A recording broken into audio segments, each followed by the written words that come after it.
Hey, what's up, YouTube boxing family? It is IK right here. All right, let's talk about Devin Haney versus Brian Norman Jr. I'm gonna give you my whole take on this. So, yeah, I think, you know, this fight alone is a fight that I think Devin is going to beat the living crap out of Brian. A lot of people that say Devin Haney isn't gonna handle Brian's power and all this wild stuff to say that, Devin and Bill are basically just trying to, like, hype the fight up for themselves, and Devin's just gonna not have any issues with Brian, and Brian's like a way better fighter than him.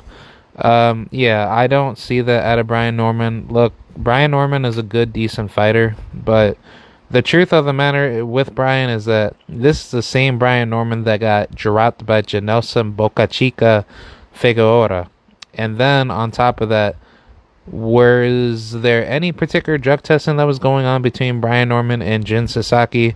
I'm not too sure what's going on with that. But then on top of that, I'm not going to label Brian Norman as a drug cheat. But there are questions about Brian Norman as a fighter, and he can fight. But Brian Norman at the elite level does not scale with a guy like Devin Haney that he has ever seen before. And if he had seen a guy like Devin Haney before, we would be giving Brian Norman way more credit than for what is to be deserved between him and Devin Haney.